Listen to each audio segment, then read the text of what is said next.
Bienvenue dans un autre épisode de Entre deux versets. On continue cette thématique de grandir dans notre relation avec Dieu. Puis, aujourd'hui, j'aimerais discuter avec vous concernant comment étudier la Bible.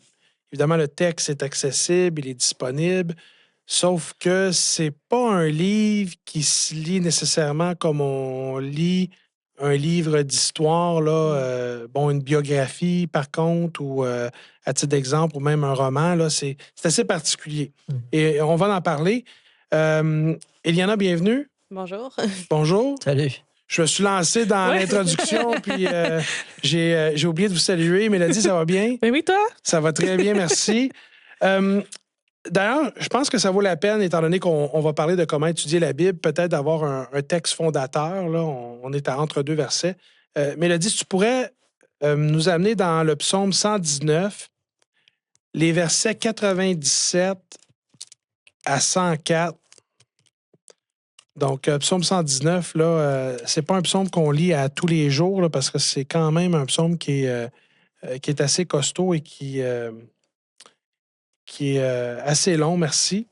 Donc, verset 97, psaume 119, verset 97 à 104. Combien j'aime ta loi, elle est tout le jour l'objet de ma méditation. Tes commandements me rendent plus sage que mes ennemis, car je les ai toujours avec moi. Je suis plus instruit que tous mes maîtres, et tes préceptes sont l'objet de ma méditation. J'ai plus d'intelligence que les vieillards, car j'observe tes ordonnances. Je retiens mon pied loin de tout mauvais chemin, afin de garder ta parole. Je ne m'écarte pas de tes lois, car c'est toi qui m'enseignes. Que tes paroles sont douces à mon palais, plus que le miel à ma bouche. Par tes ordonnances, je deviens intelligent. Aussi, je hais toute voix de mensonge. Beaucoup de choses à dire par rapport à ce texte. Évidemment, là, on fait allusion psaume 119, là, qui est connu pour faire référence justement là, à la loi de Dieu, à l'enseignement de Dieu aux écrits. Ceci étant dit, on part du bon pied et je pose la question suivante. Quelle importance accordez-vous à la Bible dans votre quotidien? Et peut-être là, me dire comment vous fonctionnez, puis après ça, je vous ferai mes révélations. Mélodie. Je dirais que je suis encore en train d'essayer plein de méthodes, voir laquelle qui fonctionne le plus pour moi. J'ai essayé de commencer de Genèse, de me rendre jusqu'à Apocalypse. Ça n'a pas fonctionné d'aller d'un livre à l'autre.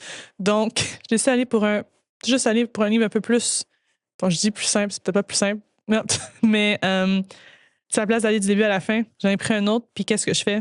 Je vais 1 ou 2 versets à la fois, puis je rends juste écrire, tu sais, qu'est-ce qui ressort pour moi, faire des petites recherches à travers comme livre de la Bible. Aller 1 verset ou 2, parce que des fois, aller comme un chapitre complet à lire, c'est pas facile, c'est Mais pas simple. je trouve ça intéressant, l'idée de te donner la permission d'être dans un contexte où est-ce que tu te dis, c'est pas évident de lire la Bible à tous les jours. Moi, je vais me donner l'opportunité de faire de l'essai-erreur, voir qu'est-ce qui fonctionne pour moi. Puis, j'aime ton idée pardonne-moi l'anglicisme, de journaling, c'est-à-dire que tu lis une plus petite portion, puis ensuite, tu écris ce qui te vient en tête. Ça, c'est fort intéressant comme façon de fonctionner. Alberto, ça ressemble à quoi? Oui, j'ai plusieurs façons de le faire. Il y a plus la méthode que j'apprécie beaucoup, que j'appelle plutôt la méthode dévotionnelle. Je suis pas une méthode, mais c'est plutôt, je suis là tout seul avec le texte biblique, puis je dis, Seigneur, parle-moi. Et puis je le lis. Simplement une lecture simple, pour le dire ainsi. Puis, parce qu'il y a certains versets qui me parlent plus que d'autres. Mais donc, tu continues à lire jusqu'à temps que tu as le sentiment que Dieu t'a parlé? Souvent, oui. Souvent, je vais prendre 30, 45 minutes.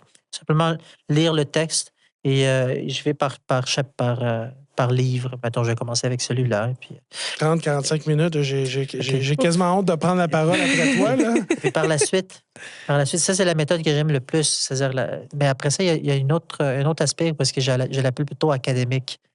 Et souvent, c'est elle que je prends plus de temps. Et je ne sais pas jusqu'à quel point elle m'aide plus que l'autre méthode. Et parfois, je vais prendre plus de temps pour cette nouvelle méthode-là, cette approche-là, qui est plus académique, si je peux l'appeler. Donc, je suis vraiment, c'est pas juste avec le texte, je suis avec le texte Et des et commentaires avec bibliques. toutes sortes d'outils. Là, on va faire une précision là, avant qu'on paraisse tous mal auprès de ceux qui nous écoutent. Pour ceux qui ne savent pas là, et qui écoutent l'émission, Alberto est pasteur, donc il peut se permettre d'avoir une approche peut-être un peu plus soutenue au niveau académique et étude de la Bible. Là. Oui, donc c'est ça. Mais parfois, tu sais, l'erreur qui arrive, c'est que je finis par tomber dans le piège de maintenant la Bible devient non pas la parole de Dieu qui me parle, mais plutôt le livre que j'étudie, OK. sur lequel je fais des recherches. Et donc, ça, c'est une erreur dans laquelle je me rappelle, j'étais tombé quand j'étais à l'université, puis on m'apprenait toutes sortes de méthodes, d'approches, etc., puis des softwares. Oui, souvent, parce pour que là, l'étude. on n'étudie pas la Bible de la même façon quand C'est ça. on l'étudie dans une perspective académique pour produire une thèse, entre autres, ou quoi que ce soit. Là, on n'est pas dans je veux que la parole vivante de Dieu parle à mon cœur. Là, on est dans une recherche intellectuelle de Analyse de texte. C'est ça, analyse de texte. Eliana, ça ressemble à quoi?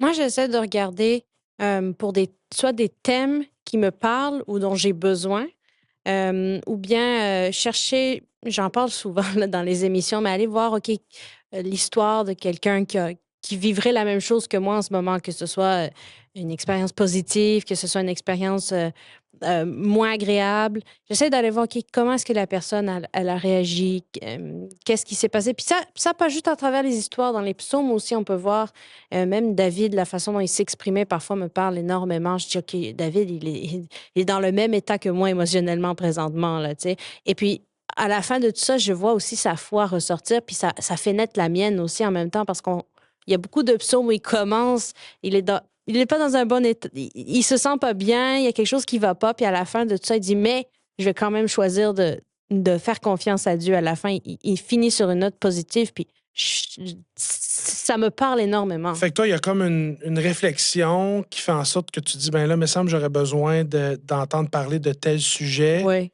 Puis là, tu vas viser ça et tu vas aller dans des récits de la Bible où ces sujets-là sont abordés et là, ça va te nourrir.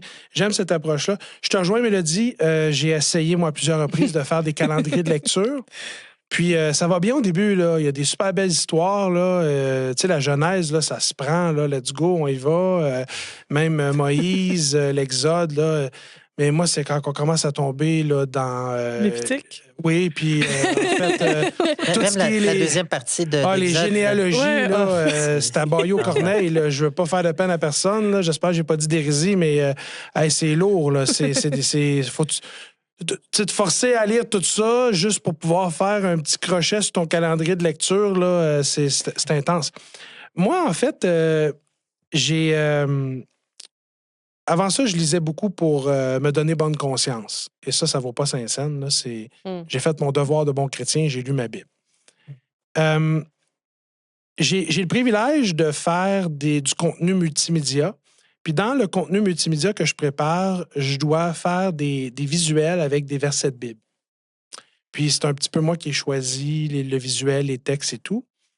Et je me suis rendu compte que quand je suis engagé dans un projet comme celui-là, et que j'ai comme une obligation de faire cette tâche-là pratiquement quotidiennement, j'en retire des bénéfices comme collatéraux, des bénéfices collatéraux dans la mesure où préparer ce visuel-là, ben, le texte, je l'ai beaucoup dans le visage, puis là, je dois le lire, je dois le centrer, grossir et tout. Puis là, je me suis surpris à utiliser ça un peu comme pas une dévotion, mais je prends le verset comme toi, puis là, je le vire dans ma tête, je le médite. Et ça m'aide beaucoup. De prendre le texte en plus petite partie, souvent, c'est ça qui Exactement. aide. Ouais. Et donc, j'ai commencé à me déculpabiliser par rapport à ça. Je prends des petites portions, puis là, j'essaie de les étudier, puis en soutirer ce qui pourrait me faire du bien. Et l'autre affaire, là, pour ne pas monopoliser la conversation, c'est que je me suis rendu compte qu'il y a des moments, pas nécessairement dans la journée, mais il y a des moments dans la semaine où je suis beaucoup plus dans un mindset, pardonnez-moi l'anglicisme, d'étudier la Bible. À titre d'exemple, le vendredi soir. Le vendredi soir, là, j'ai l'impression là, que tout tombe en arrêt, puis que là, c'est comme si j'ai pas d'excuse pour pas aller m'asseoir avec le texte puis l'étudier puis le méditer plus en profondeur. Je ne sais pas si vous aimeriez rajouter à cette conversation-là. Je me mets à la place de ceux qui m'écoutent, qui m'écoutent présentement, mais qui nous écoutent. Parce que c'est utile, qu'est-ce qu'on partage, là. Moi, je voulais juste dire que parfois, lire un verset ou même une partie d'un verset, et que le prendre, le méditer, nous arrêter là-dessus, a plus de sens pour nous que parfois de lire 2-3 chapitres. Puis, pas être en mesure de retirer une leçon. Donc, je pense que ce qui est important, c'est pas tant la quantité, mais l'importance que cela a pour nous, mais aussi le temps que l'on prend à méditer. Y a-t-il quelque chose pour moi ici, Seigneur? Qu'est-ce que tu veux me dire à travers ce verset ou cette portion de verset?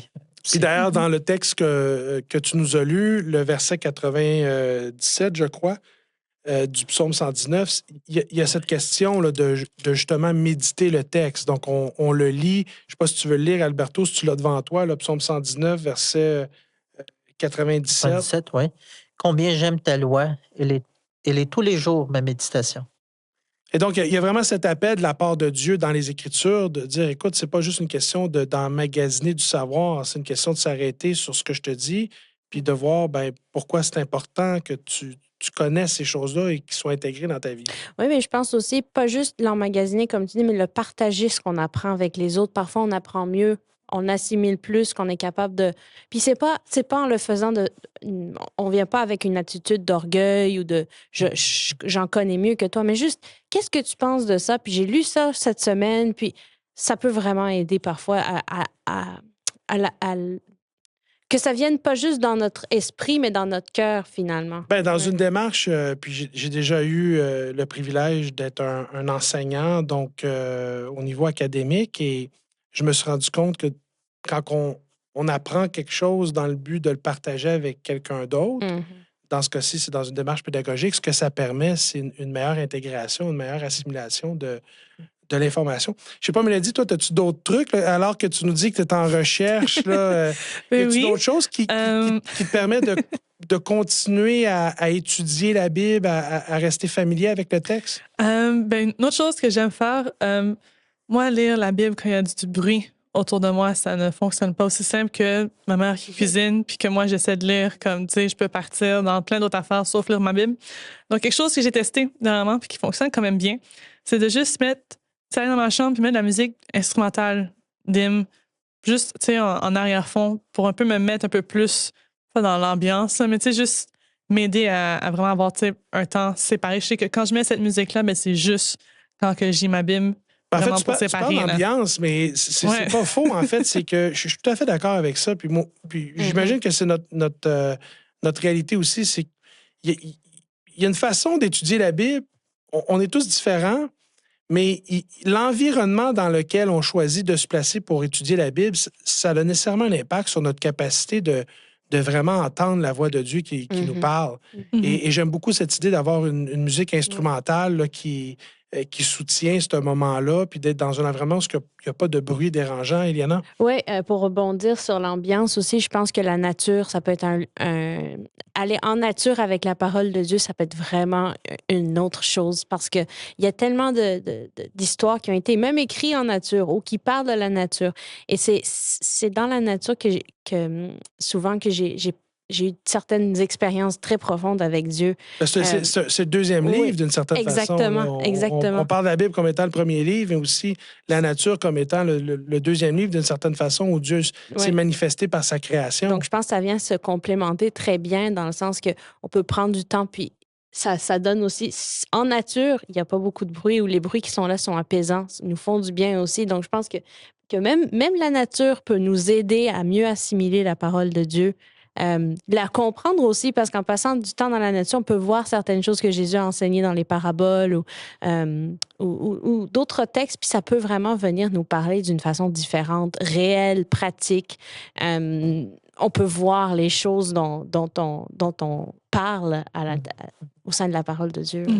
Et c'est important parce que je pense qu'aujourd'hui, on est très déconnecté aussi de la nature.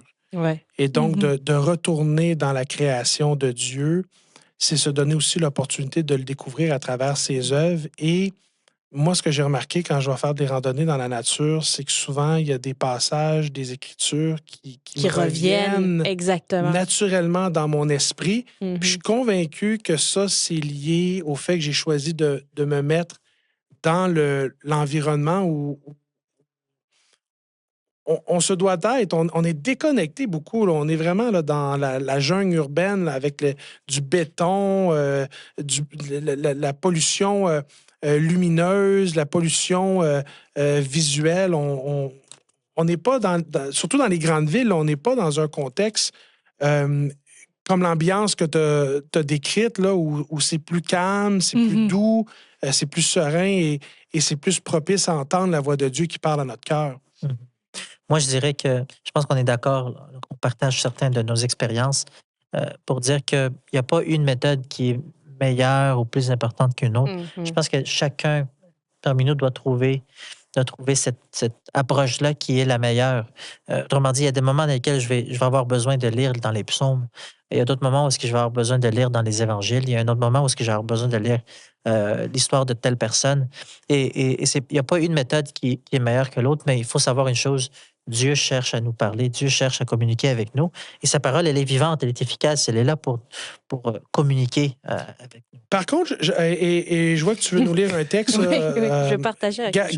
Garde l'idée, je te reviens dans quelques instants. Oui. Je pense qu'il y a quand même une nuance importante à faire. C'est que je regarde mes notes, puis le titre de notre échange, c'est « Comment étudier la Bible ». Donc, il y a quand même une certaine distinction à faire parce qu'ici, et c'est important, ce qu'on fait, c'est qu'on est en train de se dire, si on veut rester connecté à Jésus, il faut se donner les moyens de le faire. Puis un des moyens, c'est de rester proche de ce texte. Et voici les trucs qu'on se donne pour rester proche du texte. Sauf que, et je suis d'accord avec toi, ce que tu dis, Alberto, par contre, si tu as une amie qui vient te voir puis qui te dit, écoute, moi, j'aimerais ça commencer à lire la Bible, est-ce qu'il y a des grandes lignes qu'on peut partager avec cette personne-là, dire, OK, mais si tu veux pas te ramasser dans le champ, voici minimalement les choses que tu devrais faire si tu veux étudier la Bible. Et on peut revenir à la réponse de ces questions-là, parce que je sais que tu veux nous partager un texte biblique, puis je ne passerai pas outre une occasion de lire la Bible entre deux versets. Oui, dans le fond, je voulais raconter une courte anecdote de quelque chose qui m'était arrivé personnellement. Et c'est pour dire que c'est important non seulement de la lire, mais essayer de la mettre dans notre cœur, parce qu'il y a des moments dans notre vie où ça va nous revenir et c'est des moments où ça va nous encourager. Il est arrivé un moment qui était plus difficile dans ma vie. Puis, ça, c'était une des expériences d'ailleurs qui très profondes avec Dieu qui m'ont aidé à vraiment faire un lien avec lui. J'étais à l'extérieur, puis je regardais, j'étais en train de prier, de parler avec Dieu, puis je regardais dans le ciel, puis je disais, Seigneur, donne-moi la force. Où est-ce que tu es? Tu vois? Puis juste à ce moment-là, il y a un aigle à tête blanche qui est passé par-dessus moi. Puis c'est drôle parce que dans notre région, il y en a, mais ils sont très rares. Fait que le fait qu'il soit passé à ce moment-là, ça m'a rappelé le verset dans Ésaïe 40 que je voulais partager avec vous qui dit Ésaïe 40, verset 31. « Mais ceux qui se confient en l'Éternel renouvellent leur force. Ils prennent le vol comme les aigles. Ils courent et ne se lassent point. Ils marchent et ne se fatiguent point. » Puis même là-dedans, on voit que donc, quand on se confie dans la parole de Dieu, ça devient une source de force pour nous. Puis c'est le fait de l'accumuler, de méditer dessus qu'on va se rappeler, la parole va nous revenir à l'esprit. Même pas besoin de la mémoriser toujours. Là. Parfois, c'est juste le Saint-Esprit qui nous rappelle. Oui, puis des fois, on ne se souvient pas du livre, on ne se souvient pas du chapitre, on ne se souvient pas du verset, mais on se souvient des mots presque mot à mot du passage. Tu me parlais d'Ésaïe, puis même là, je ne me souviens pas de la référence, mais il y a un texte que j'affectionne beaucoup qui dit « C'est dans le calme et la confiance que sera ta force ». Mais moi, des fois, c'est des paroles qui me reviennent dans des moments un peu plus difficiles. Merci d'avoir partagé ça avec nous.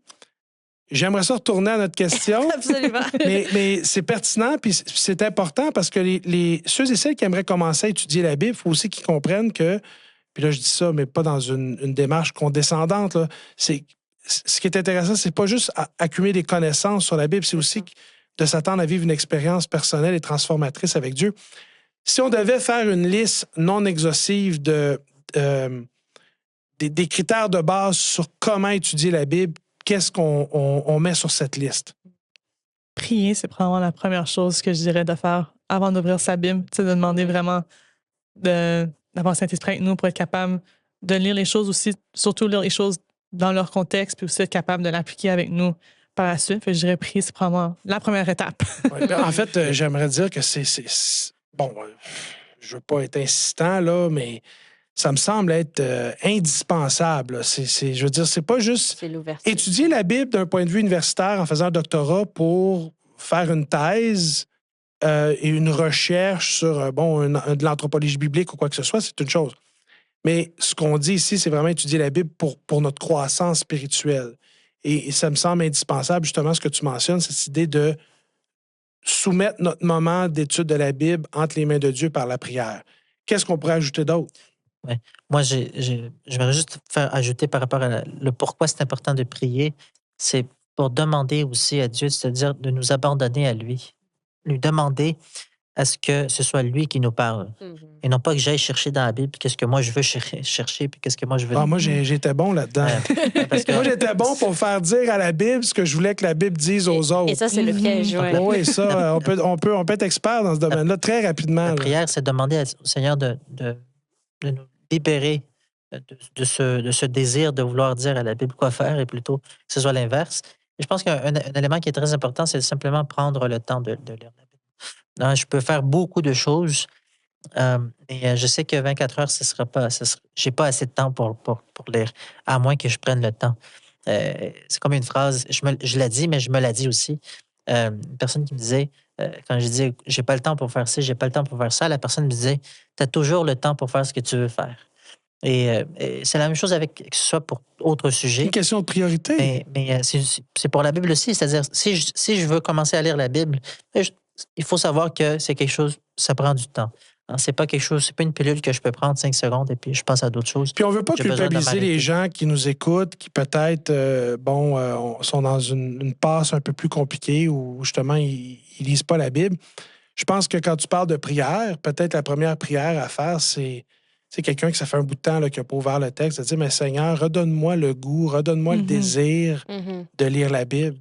Puis que cette prière-là, on la lâche pas jusqu'à temps qu'à un moment donné, on se réveille un matin, puis on est consumé par ce désir intérieur qui vient de Dieu Mhm. d'aller vers le texte. Et ça, je pense que Dieu, il honore cette prière parce que, corrige-moi si je me trompe, son intention, c'est qu'on puisse se nourrir de ce texte. Iliana, qu'est-ce que tu rajouterais à cette liste? Ben, Mélodie mentionnait un peu plus tôt aussi question de distraction. Je pense que mettre de côté les distractions, puis vraiment être intentionnel avec ça. Surtout de nos jours, on a les réseaux sociaux, on a les cellulaires, les médias. De fermer tout ça, même quitte à peut-être lire la parole de Dieu en papier, version papier, si ça peut nous aider à moins être distrait. Je pense que, pour moi, en tout cas, ça, c'est quelque chose qui m'a vraiment aidé.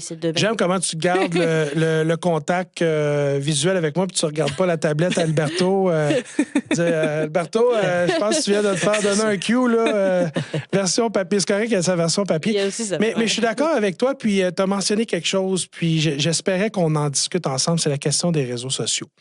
C'est un couteau à deux tranchants, l'espèce de doom scrolling, là, où ça finit plus de finir. Ouais. Mais moi, en fait, au-delà d'étudier la Bible, je me suis organisé pour dire, OK, c'est compliqué les réseaux sociaux, mais je me suis abonné à une panoplie de pages où, justement, il y a des versets bibliques, il y a des pensées bibliques, il y a des liens pour des dévotions.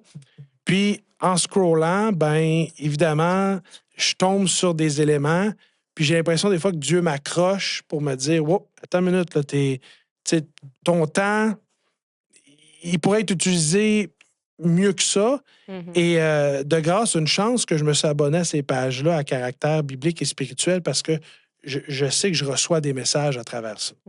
Je pourrais ajouter aussi à ce qu'on est en train de dire. Oui, prendre le temps, oui, prier, oui, demander au Seigneur de nous parler, mais aussi savoir, c'est pour quelqu'un qui commence pour la première fois, c'est sûr que lire Lévitique, c'est peut-être pas la meilleure façon de commencer. Fait que tu vois, les psaumes, c'est une bonne façon. Proverbe aussi. Pourquoi tu dis les psaumes? Parce que c'est là qu'on retrouve, je pense, le cœur facile à suivre. C'est là qu'on trouve le cœur de comment est-ce que Dieu est, puis au niveau de l'expression de l'être humain. Ouais, moi, je suis d'accord avec ça. Moi, j'ai appris à converser avec Dieu, à améliorer ma conversation avec Dieu à travers les psaumes quand j'ai analysé les prières, si on veut. Là. Ça, et je trouve que c'est très pertinent. Puis tu dis Proverbe. Oui, Proverbe, c'est de la sagesse. C'est vraiment des petites capsules, à part les premiers chapitres, mais par la suite, alors qu'on avance dans Proverbe, c'est vraiment des phrases courtes qui peuvent être très intéressantes pour quelqu'un qui cherche de la sagesse. Hein. Et puis sinon, dans les évangiles aussi, je pense qu'il y a un bon moment, Matthieu, Jean, Luc, Marc, c'est un bon spot là, pour commencer la lecture de la parole. Mélodie, si tu avais une amie là, à l'université qui t'aborde et qui te dit écoute, j'aimerais ça commencer à lire la Bible, puis cette personne-là, finalement, s'achète une Bible, vient te voir, ça serait quoi? Tu l'enverrais dans quel livre en premier, tout selon toi, là, ton feeling? Là? Puis tu connais tes amis? Là? Je pense que je les enverrais peut-être dans les évangiles. Tu sais, Matthieu, Marc, Luc, Jean. C'est quand même une belle place, comme des livres qui, oui, on peut avoir des paraboles qui, des fois, ça peut être comme, pour pas prendre au premier degré, il faut chercher un peu plus loin. Mais c'est une belle place pour commencer, surtout si on veut chercher un peu plus, le caractère de Jésus, un peu trouver le caractère de Dieu à travers son temps ici, sur Terre. Donc, je pense que ça serait peut-être où est-ce que je les enverrais. Je te rejoins, je te rejoins commencer, là-dedans. Moi, parce que, en fait, ce qui m'a fait le plus de bien dans ma croissance spirituelle avec Dieu, c'est justement d'étudier la vie de Jésus. Ouais. J'ai pas trouvé d'autre chose. Honnêtement, là, déconstruire des épisodes de la vie de Jésus, là, comment il a parlé, comment il a agi, comment il s'est comporté. Là. Ça, j'ai remarqué que ça a énormément d'impact sur la manière que je viens qu'à comprendre Dieu. Eliana, si, mettons, t'es dans la même situation, est-ce que tu envoies aussi cette personne vers les évangiles? Oui, puis particulièrement celle de Jean, je pense. Pourquoi Jean? Parce qu'il y a vraiment, on précise, on se centre sur l'amour de Dieu à travers tout cet évangile-là. Moi, en tout cas, pour moi, c'est comme ça. Puis, en tout cas, pour moi, c'est l'évangile que je préfère. Pas pour dire qu'elle est meilleure que les autres. Les autres sont très bien de aussi. l'amour? Et, surtout, oui, puis aussi la façon dont Jean s'exprime.